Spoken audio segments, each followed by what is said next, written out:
guys, welcome back to my channel. It's your girl Miss Coco. So today, I know you guys are thinking, dang Coco, you got 2 videos out for us. Yes y'all, I'm off today, so I figured why not make more than 1 video, you feel me? So we're going to be doing what's in my architecture bag. And I never seen this done. I seen like what's in my purse, what's in my travel bag, what's in my gym bag, but I've never seen no art student do what's in my art bag, what's in my portfolio bag or anything like that. So that's what we're gonna be doing today. So this bag that I have here, I got this from Michael's. It's 21 by 27 by 3 inches, and it's 3 inches in width, 27 inches in length, and 21 inches in height. And it is see-through and it's waterproof, so I really like that. And this was about $25. I don't know the price of like portfolio bags or anything. I don't know if that's too expensive or really cheap, but I thought it was pretty good because I'm suffering from broke assness and I don't have like $100 to be paying for a portfolio bag, so I'm cool with this. And it has nice little handles on it, so you can carry it in your hand or you can carry it over your shoulder. So the first thing in this bag is my tracing pad. It has a bunch of tracing paper in it. It's 50 sheets in here, and it's 14 by 17 inches. I don't trace any of my artwork. I draw everything freehandedly, but my architecture teacher at undergrad, she recommended that I get this. She recommended everybody in the class to get this because we actually did use it. And this was $11. In here is a nice little mechanical pencil. It has 0.7 millimeters in it, and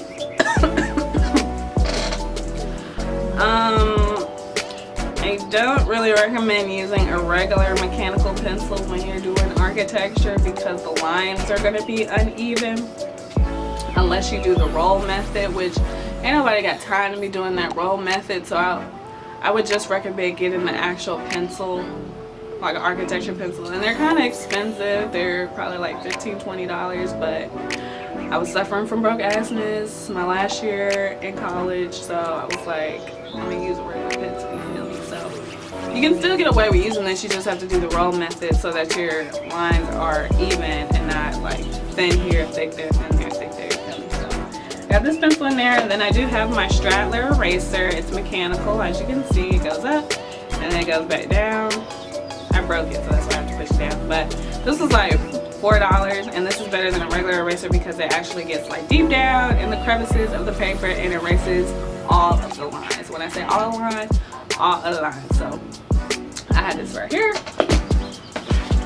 Next thing in here is my actual sketch pad, and this right here is pretty big. It's 18 inches by 24 inches, and it has 50 sheets in it. I don't know what kind of paper this is, but this is what it looks like on the inside. It's just regular paper, but once again, I don't recommend using this when you're actually doing like an architecture thing because this paper is too thick.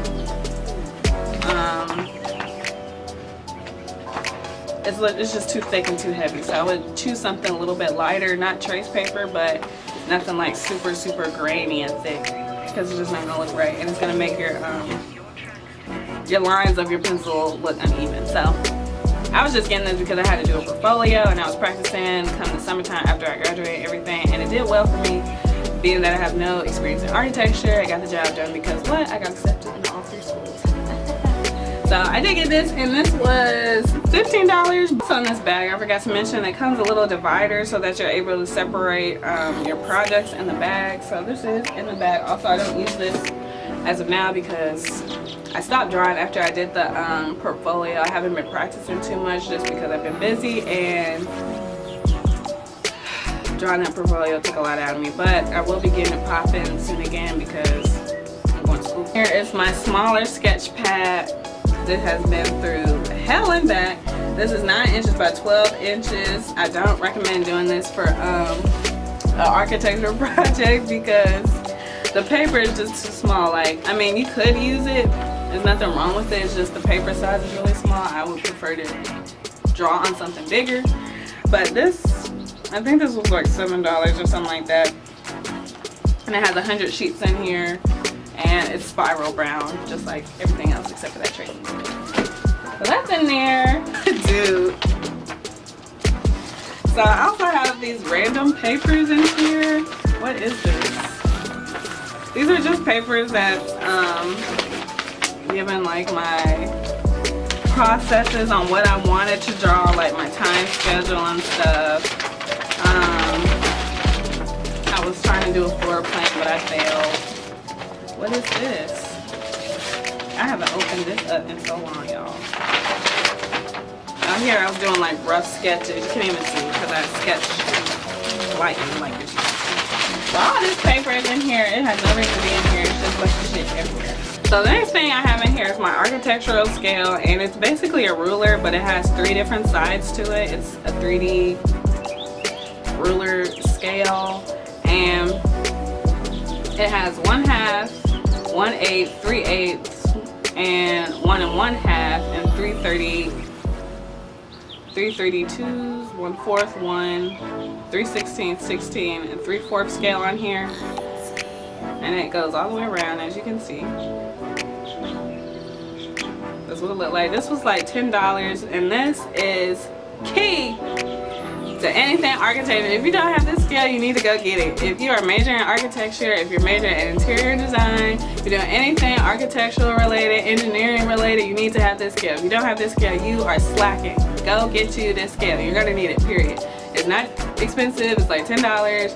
You need this scale. I don't care if you're doing like only computer stuff. At one point in time, you're gonna have to draw all this stuff out, and you're gonna need this scale. So go get you this scale, please.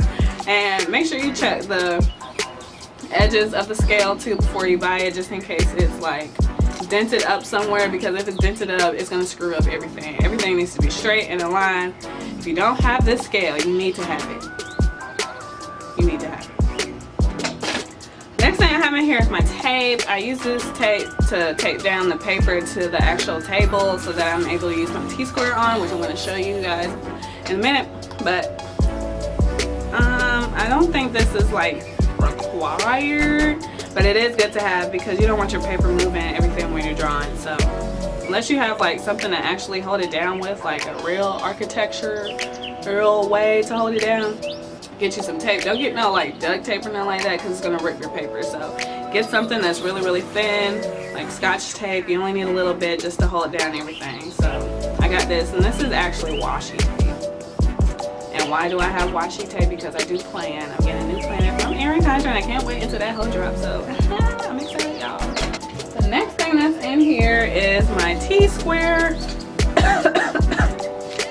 I actually haven't opened this since I bought it because I didn't need it, because I thought I was going to do a bunch of floor plans for my portfolio, but I realized that that was a dumbass decision.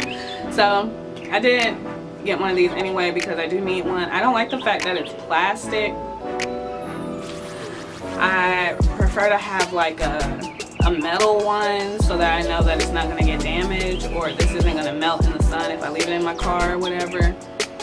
Well, when I get a car, I am on the market for a car, but I don't want this to melt. And that's the thing with these, like this can melt because it is plastic. I've seen it happen, like my friends' stuff come out curved because it melted in their car. So I don't like the fact that it's plastic, but this is the only one they had. I don't like the wooden ones because the wooden one that I used in school, it was dented up and stuff, and it was loose at the T part, and it screwed up my entire drawing because it was crooked. Everybody was, or my teacher, she was asking why is it crooked. My dad was like, why is it crooked? If you're gonna do it right. And I'm just like, that wasn't my fault. It was a freaking T-square. So make sure that it is on Gooch mode, you feel me? So I mean, it's good to get the job done with this one. It looks like it's still intact and everything. This was like $7, so whatever. And it's 18 inches. Now, yeah, it was $7, I guess. I got it right. But this is 18 inches. Is another reason why I don't recommend this, because it's too short. Now, if you don't mind, if your drawings are within this scale, then that's fine. But when I was in undergrad and I had to take that class, all of our like sketching and stuff like that was super big. Like they're about as big as this portfolio. So you would need to get a T-square that is as big as the page size that you're drawing on. But for me, I was just using it for the portfolio, so it's fine. So whatever. when you're suffering from broke assness and that's all you can do, that's all you can do. Thing in this portfolio is, oh, it's an erasing shield. That's what I thought it was, so I had to make sure. It has 26 openings.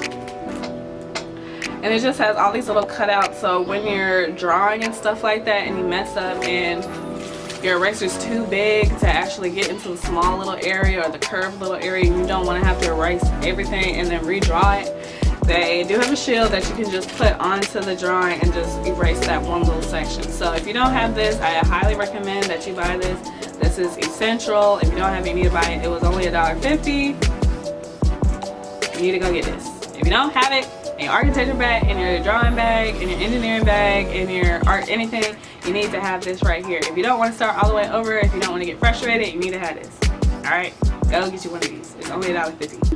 I did get a lettering stencil. I have no idea where it is. I think it fell out when I was pulling this out and I can't find it now, but I got a lettering stencil, and you don't really need a lettering stencil. You can actually letter by hand. I've lettered by hand many times in my architecture class for undergrad and everything. My teacher does it freehand. Mostly everybody I know does it free-handedly, but she recommends, and she tried to say it was required, but it's not. But if you're not good with lettering, or if you just prefer to have a seamless look, go ahead and get a lettering stencil. And that is all that is in my architecture bag.